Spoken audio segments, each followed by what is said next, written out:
Pangong lake to Dal lake.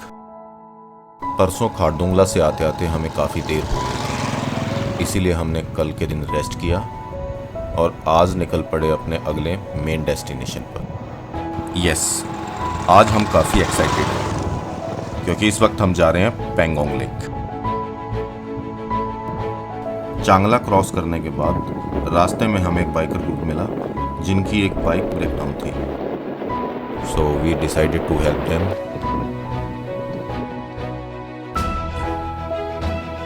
और कैडी ऐसा लग रहा है जैसे नेचर में खो गया है।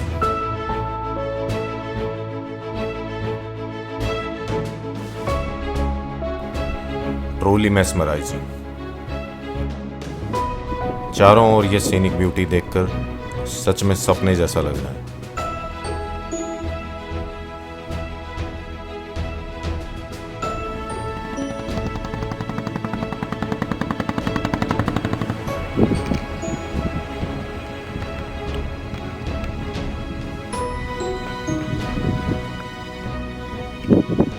What are you doing?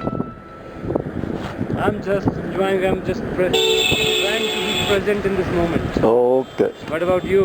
Well, there's so many moments. It's just I mean, I just don't want to come out of it. That's why I'm taking so many excuses to stay here.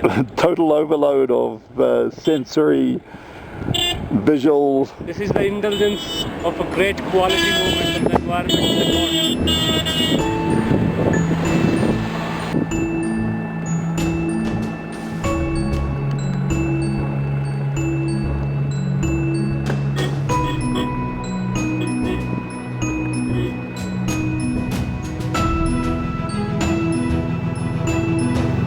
Leh से Pangong lake का distance तकरीबन 225 kilometre है।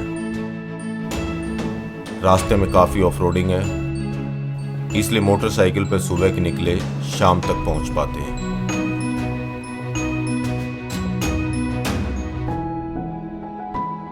Pangong lake ये 14,000 feet की height पे है और इसकी टोटल लेंथ है 134 किलोमीटर। 60% पोर्शन इसका चाइना के अंडर आता है और बाकी का 40% इंडिया में।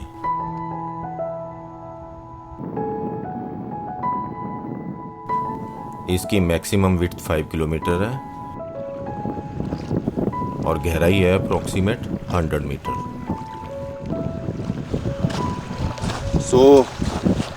आज हमारा कौन सा दिन है ये तो आइडिया नहीं है क्योंकि कम से कम 10 दिन हो चुके हैं घर से निकले। तो फाइनली आज हम पहुंच चुके हैं पैंगोंग लेक। पहुंच तो कल शाम को ही गए थे लेकिन अंधेरा हो गया था, तो सही व्यू आज हमें सुबह ही मिला। तो ऐसा ब्लू कलर का पानी हमें फिल्मों में ही देखने को नज़र आता है।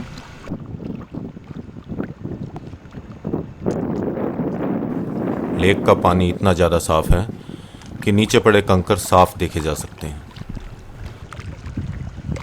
पानी वैसे पीने लायक नहीं है, खारा है।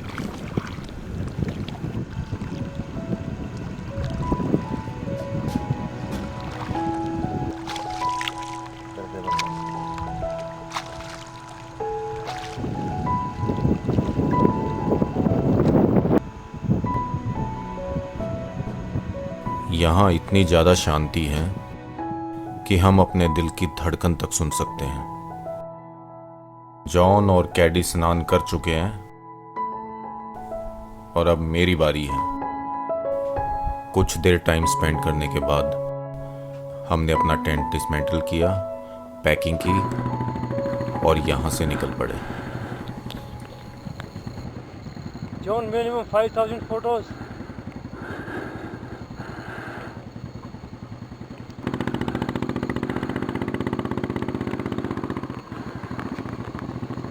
Seems like that he's running over the water.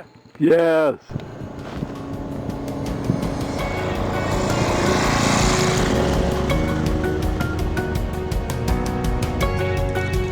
By mistake हम तीनों में से किसी के पास पैसे नहीं हैं।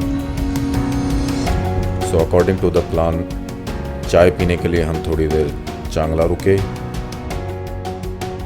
और उसके बाद सीधा लेक।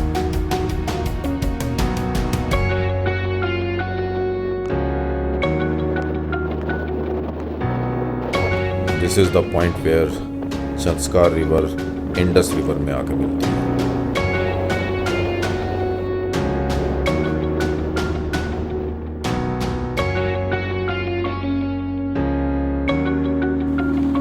अभी हम लेह से निकल चुके हैं और जा रहे हैं श्रीनगर।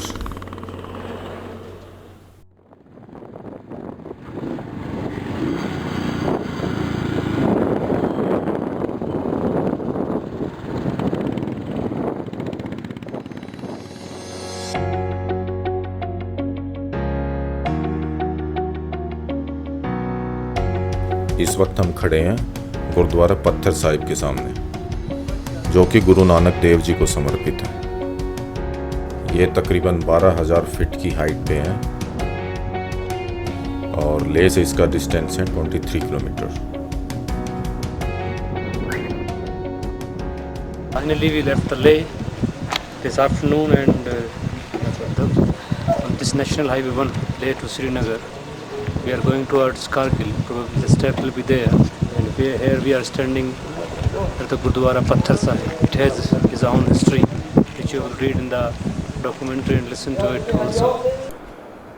ये है नानक हिल। कहा जाता है गुरु नानक देव जी इसी जगह पर कुछ दिनों तक ध्यान समाधि में लीन रहे थे।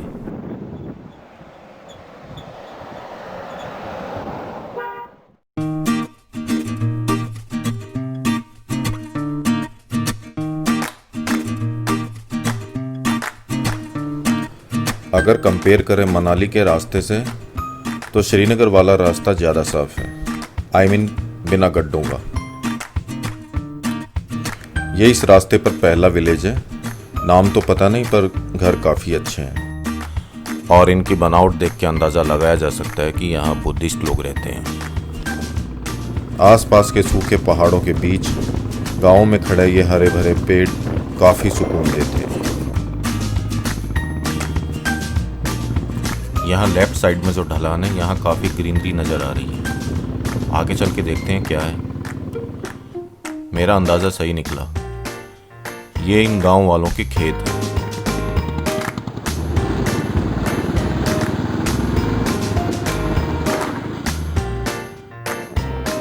आई थिंक यहाँ से कारगिल करीब 125 किलोमीटर बचा है।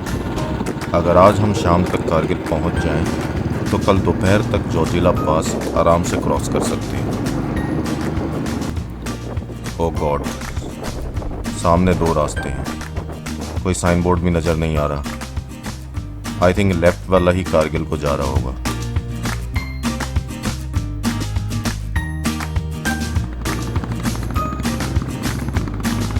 लद्दाख रीजन में इस तरह के लोहे के ब्रिज देखना आम बात है।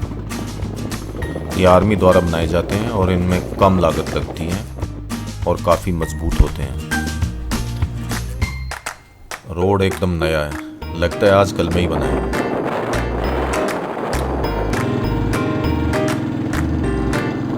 मुझे कुछ डाउट हो रहा है, कहीं हम उल्टी डायरेक्शन में तो नहीं जा रहे। जॉन की बाइक पे जीपीएस लगा है, उसी से कंफर्म करना पड़ेगा। जॉन आगे निकल गया है।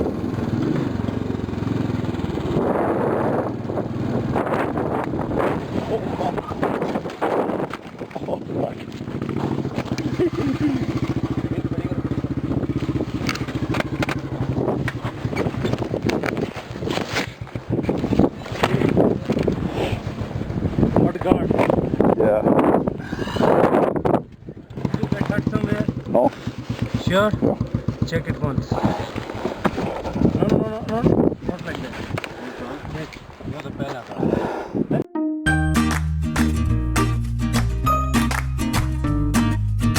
थैंक गॉड जॉन को चोट नहीं आई। He is completely alright.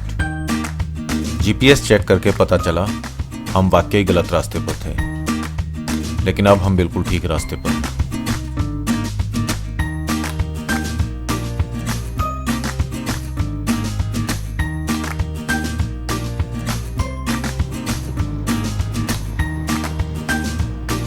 शाम हो चुकी है और डिस्टेंस अभी भी काफ़ी बचा है। कारगिल यहाँ से है 105 किलोमीटर और श्रीनगर 310 किलोमीटर।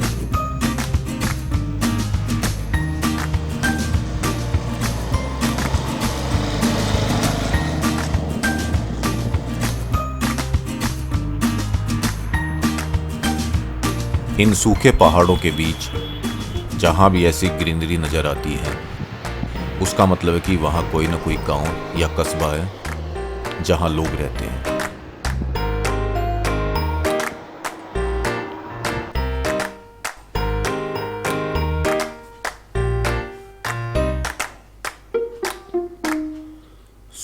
अभी हम आ चुके हैं लेह से श्रीनगर वाले रोड पे। इस जगह का नाम है फाटुला टॉप। यह इस रोड का सबसे हाईएस्ट पॉइंट है। मेरे ख्याल से हमारा ये 4th या 5th ऐसा पॉइंट है जो सबसे हाईएस्ट रहा है खारदुंगला के बाद। ठंड बहुत ज़्यादा और शाम के 6 बज चुके हैं। हमारा प्रोग्राम है कारगिल जाके स्टे करने का, तो देखते हैं कि कहाँ तक जा पाते हैं।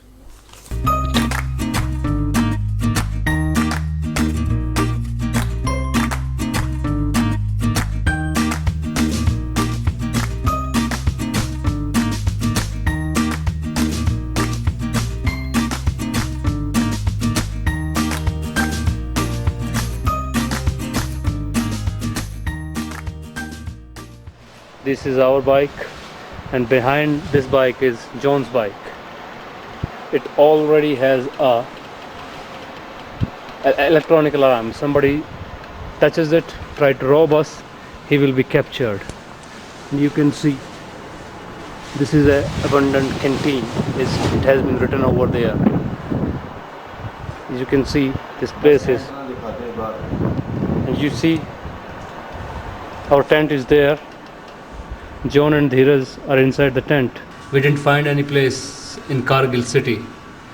Everything was booked up, and we were worried that how would we go to 90 kilometers further from here, because we have been riding from just for 11 hours. And John and me and you know that how dangerous it is to ride at night. So at least we need 4 to 5 hours to straighten our back at least. John, what do you have to say about this fun? I've done it all before, but this is a new experience in India, so really enjoying your guys' company. Thank you. तो इन दोनों का plan नहीं, tent लगाने का नहीं था, लेकिन मेरे को क्या है कि स्नेक वगैरह से ज़्यादा डर लगता है, इसलिए ये छप्पर तान लिया। वैसे CISF का या जिसका भी ये कंपाउंड है ये पूरी तरह से कवर्ड है, और ठंड और बारिश से हम वैसे कोई दिक्कत नहीं थी, सिर्फ सांप के डर की वजह से हमने ये टेंट लगाया है। What about your experience of being met a little accident? Oh, well, I've come off many times on motocross bikes, so it was not a new experience, but and I was going slow, so to me it was a real motor rally. Dheeraj, what do you Type think about accident. that accident? And luckily there was no damage to me or the motorbike. बच गए, सबसे बड़ी बात ये है। और बाकी ऐसी चीज़ें तो होती रहती हैं।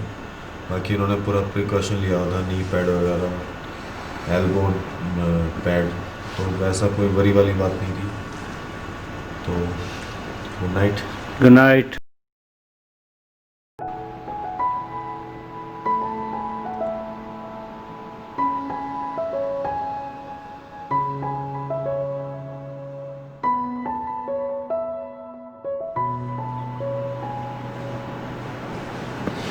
सुबह के 5 बज चुके हैं और हम सब लोग उठ चुके हैं।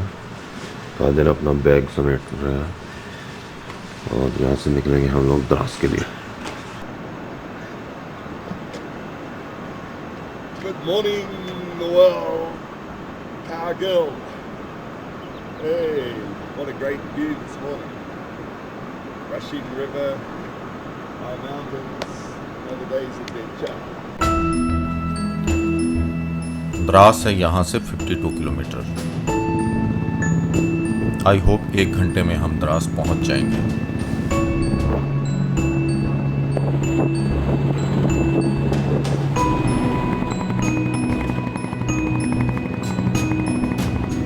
इन पहाड़ों का कलर देखिए, ऐसा लग रहा है जैसे हम मार्स पर घूम रहे हों। एक तो ऑफ रोडिंग और ऊपर से ये चढ़ाई।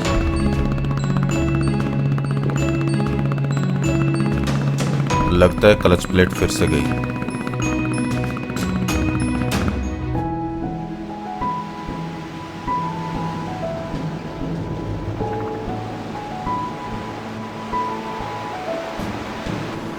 सड़क किनारे बुलेट खड़ी करके मैंने उसका गियर बॉक्स खोला और जॉन की हेल्प से उसका क्लच का वायर लूज किया ताकि क्लच प्लेट्स ठीक से काम कर सकें।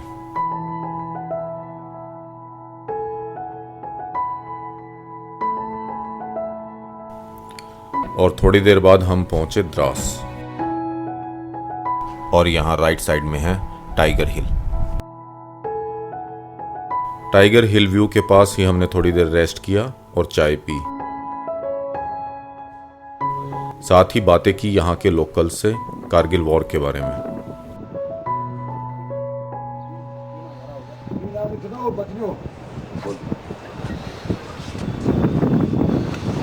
क्या नाम बताया इस गांव का?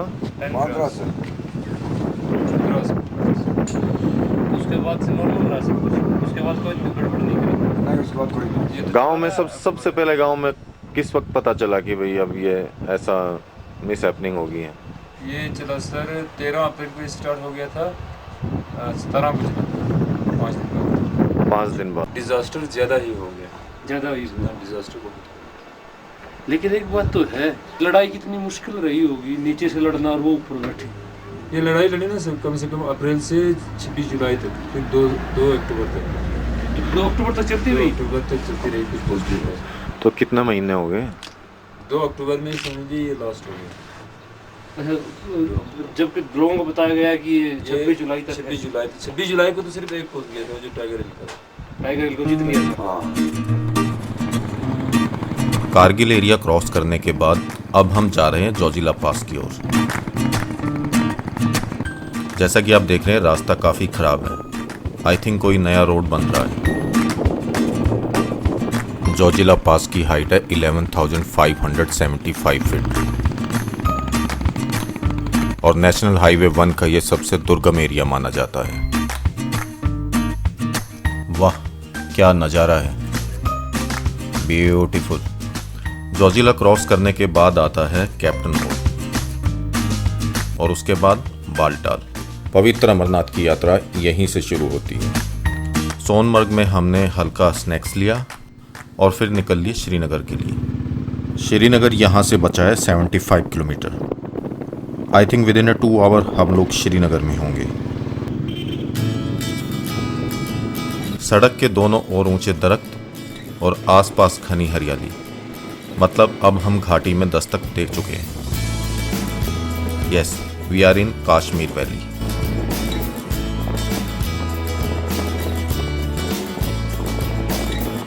यह है झेलम नदी जो श्रीनगर के बीचों बीच से गुजरती है।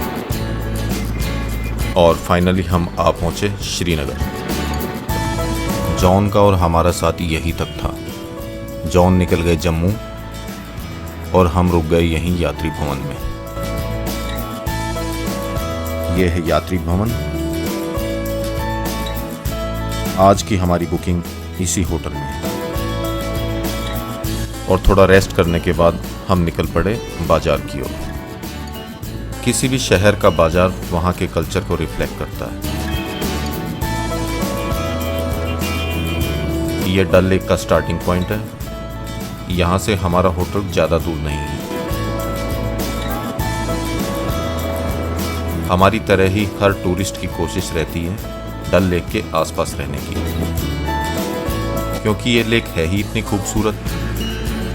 बार बार देखने के बाद भी इससे मन नहीं भरता।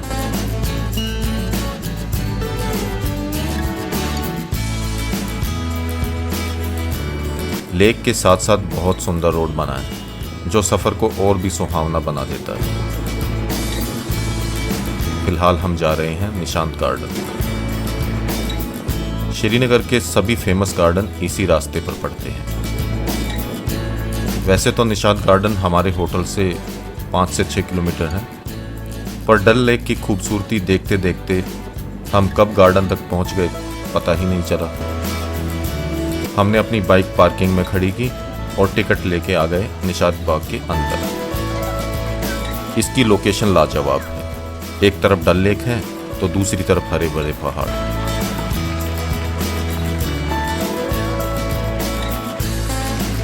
गार्डन के अंदर कतारबद्ध लगे फव्वारे देखते ही बनते हैं।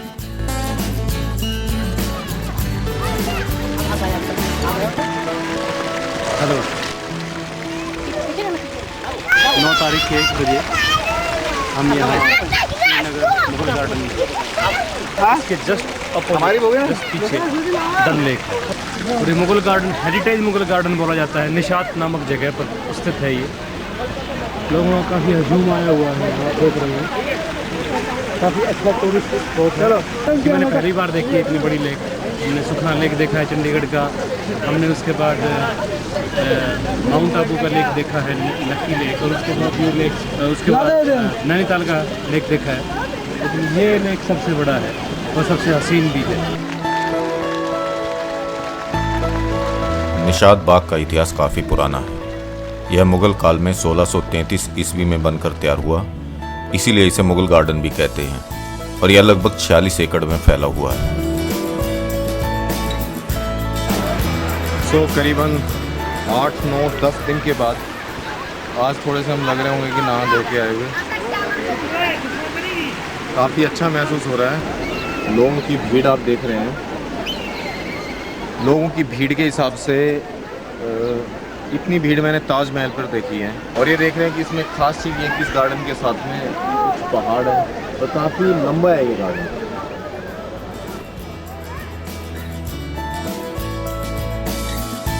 आज छुट्टी का दिन है, शायद इसलिए भी ज़्यादा भीड़ है, क्योंकि टूरिस्ट के अलावा लोकल्स भी काफ़ी तादाद में नजर आ रहे हैं।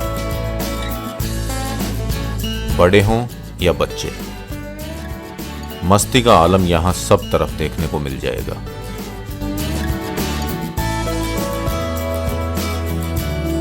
पोर की पैया, यस, यही कहा कैडी ने। It means he enjoy a lot. Nishat Bagh में क्वालिटी टाइम स्पेंड करने के बाद हम एक बार फिर आ पहुंचे डल लेक के किनारे।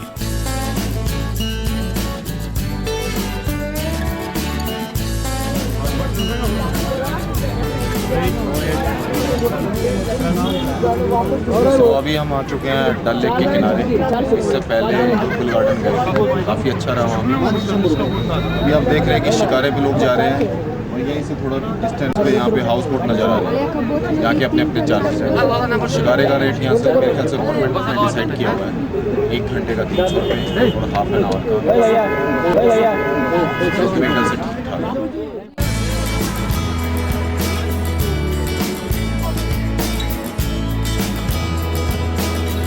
डल लेक में तैरती ये रंग बिरंगी कश्तियाँ किसी पेंटिंग से कम नज़र नहीं आ रही। सच में बहुत ही सुंदर दृश्य।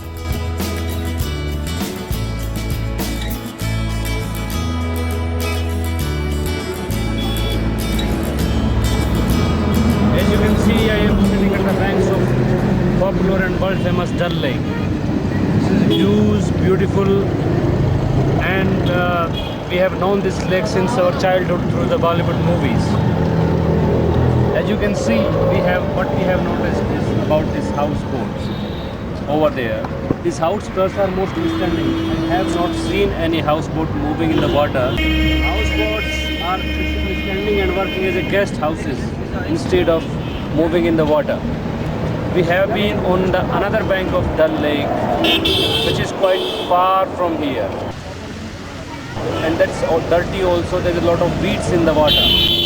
But this is a really good place to go for shikara. And as you can see the scene, you see that small children, and probably her mother is doing small walk. They are traveling from here to there.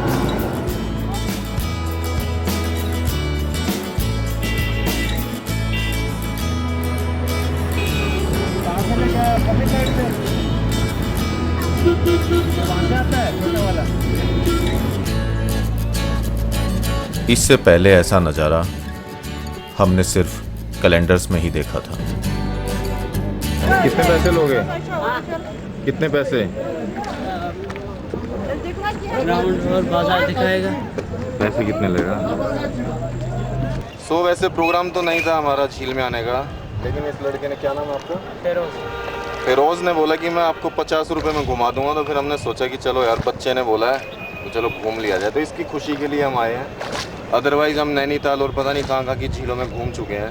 धीरज, मुझे डर लग रहा है। इसका पानी का level देखिए, बिल्कुल सटा हुआ है इससे। तो तुम्हें डरने की क्या जरूरत है, तैरना तो आता ही है। तैरना तो आता है लेकिन सब गुड़ का गोबर हो जाएगा, पैसे और फ़ोन। हाँ, ये बात है कि कैमरे और वो खराब हो जाएंगे, जान तो बच जाएगी।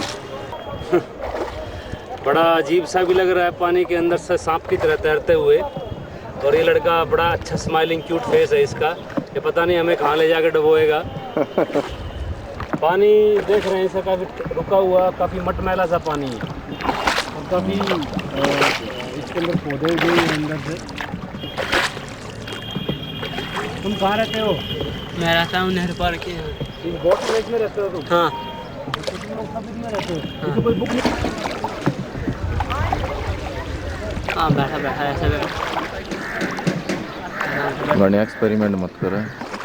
डूबा इससे शुरू होंगे।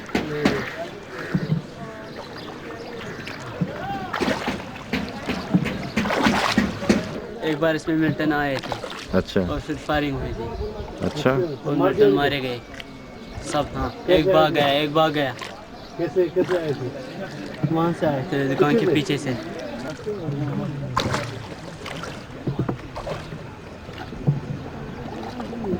ऐसे यार एक चीज़ बताइए, हाउस बोट है, एक तरह से गेस्ट हाउस ही है, इसमें रहने का फ़ायदा क्या? मच्छर भी काटते होंगे। नहीं नहीं मच्छर नहीं खाते। और इनका रेट क्या होता है वैसे, रीजनेबल सा? रेट हाँ 2000 एक दिन का, एक रात का। 20,000। 20,000। हाँ 20,000 में खरीद लें इसको तो। कुंदा पैलेस। हम नु चाहोगे हमारा क्या मैं हो नहीं, भगवान आपके तरह बैठा दे आगे आगे। वो तो ठीक है पर यार मन डर भी लग गए। डर डर का तो काम है। अरे यो ले भी ना रहे यार वे माउंटेन डू पी रहे रे। टीप टैप के में ले भी ना रहे।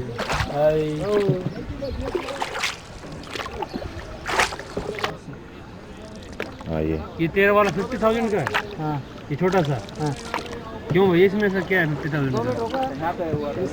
होता है 1,40,000। देखो यहाँ पर मिशन कश्मीर की इसमें अच्छा इसीलिए है ना मिशन कश्मीर शूटिंग डल है। इस गाने का शूटिंग हुआ था यार? हाँ ओके। सच कहूँ तो अगर हम इस कश्ती में सवार ना होते तो बहुत कुछ मिस कर जाते।